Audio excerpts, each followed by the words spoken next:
This one is called Why the Chimes Rang. All acts of kindness, however minuscule, do not escape the notice of heaven, even though they may go unnoticed here on earth. Once upon a time, in a far-off land, there was a magnificent church set on a hilltop. Tall stained glass windows placed specifically to catch best angles of the sun's rays depicted brilliantly executed religious scenes praising God Almighty's power and extolling the virtues of the saints. Pious carpenters had painstakingly carved magnificent wood reliefs above and to the sides of the main entrance. The church's most prominent feature, however, was the grey stone tower with ivy growing over it as far as the eye can see. In the steeple, an array of Christmas chimes was housed. Every Christmas Eve, all the inhabitants of the city, reenacting an old tradition, flocked to this church, bringing with them many offerings to the Christ child. Legends told of a time when, after the greatest and the best offering was laid on the altar, there arose above the voices of the choir a beautiful sound, emanating from the top of the tower, the most divine music of the Christmas chimes.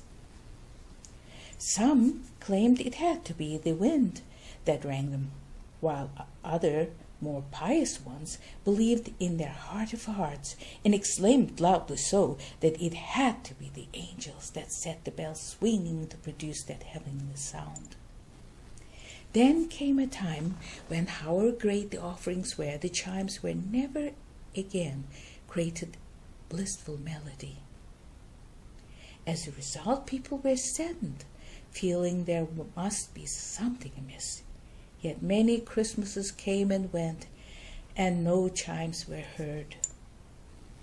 It so happened that there was an old man living modestly with his wife Madonna in a ramshackle hut not far from the notable church. This kind old man recalled a time when his mother had spoken to him of hearing the chimes when she was but a little girl. In her waning years, she mourned the fact that the people had grown less generous in their hearts with their gifts for the Christ child. Love and compassion for their fellow men had diminished. Pomp and ceremony, hand in hand with greed and ambition, taking root instead. As a result, when an offering was made without the purest heart and intentions, and it became only a show, it did not move the angels and just did not merit the music of the chimes. If the old man voiced this mournful insight, it unfortunately fell on deaf ears. Everyone dismissed him as a senile old man. When he died some years later, his poor old widow, Madonna, was left to fend for herself in a cruel, cruel world. In a remote country village, a number of miles from the city, there lived a boy named Pedro and his little brother Pepito. Their parents had been dead for more than a year, and Pedro, as the sole provider, had done his best to support them. Pepito had overheard so much about the city's Christmas celebrations that he pleaded and pleaded with his elder brother to take him to the church. Not having the heart to say no, Pedro bundled some dry rations, mainly hard bread, a clump of hard moldy cheese, and some grain in a cloth, then tied its ends and slung it over his shoulder. They set out at dawn, both dressed in several layers to escape the bitter, bone-chilling cold, and skins of water hang at their waist. The day before Christmas was bitterly cold, with frigid temperatures plunging below zero, and made worse by thrashing winds that whipped and punished any wayward soul who dared venture outside. For untold hours the boys trudged to cover the great distance to the city. Huddled together, they walked hand in hand, bending their backs to brace themselves against the strong winds.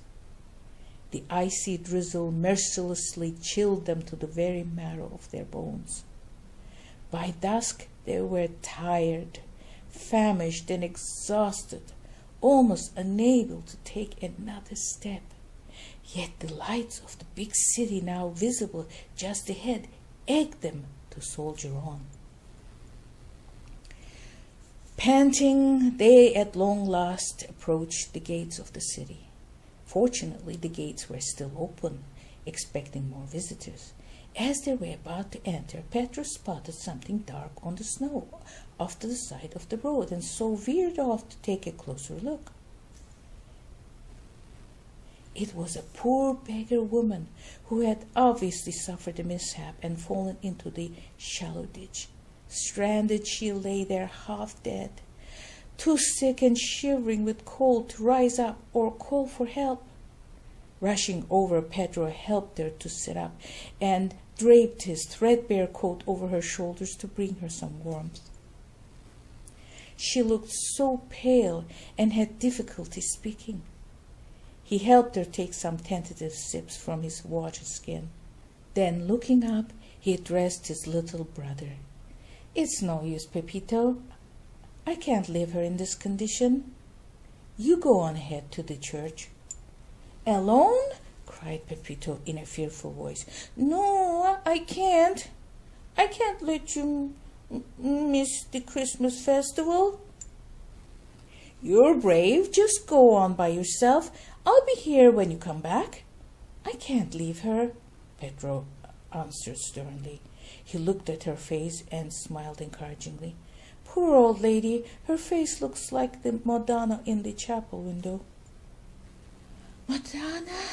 The old woman opened her tear-stained eyes slightly and smiled at Pedro. "Go on. I can't leave her in this state. She will surely freeze to death if nobody stays with her." Then Pedro reached deep into his inner pocket and withdrew a treasured object for his little brother to take. Then, with a choking sound of disappointment, he added, "If you get a chance, little brother, to slip up to the altar without getting anyone's way, please take this little copper piece of mine and lay it down as our offering when no one is looking. That way it will be the same as me going there." Pepito reluctantly left Pedro with a heavy heart. The great church was truly a magnificent place that night. The decorations, lights, and glitter, all the displays, riches he'd never seen the like before, simply took his little breath away. A small urchin like himself was virtually invisible amidst the procession as they took their gifts to the Christ child to the altar. Some worshippers laid down wondrous jewels.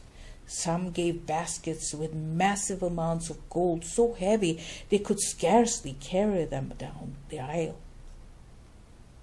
A famed author laid down his prized work, a book he had, after many years, just completed. Then the king appeared in all his majesty, hoping, like the least petitioner, to win for himself the music of the Christmas chimes. A great murmur rippled through the church as the people witnessed the king taking his priceless golden crown set with diamonds and rare precious gems from his head and laying it to gleam on the altar as his offering to the Christ child. "Surely," they intoned in unison, "surely we shall hear the bells now." But the chimes did not ring. Not even a whimper was heard. When the gifts were all on the altar, the choir began the closing hymn. The disappointed crowd, grumbling under their breath, slowly began to disperse. Suddenly, the organist stopped playing, and everyone looked aghast at the old priest who was holding up his hand for silence. "What's this?" When the people strained their ears, there came, resonating through the air, softly but distinctly, the heavenly music of the chimes in the tower. The divine music seemed so far away and yet so clear. The notes were so much sweeter than any sound they had ever heard. Melody rising and falling in the sky was so entrancing that the people in the church held their breath and stood perfectly still.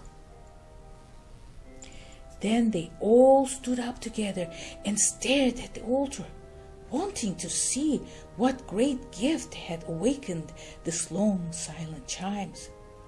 But all the nearest of them saw was the figure of Pepito, who had crept softly down the aisle, perfectly unseen, and placed Pedro's little piece of copper on the altar.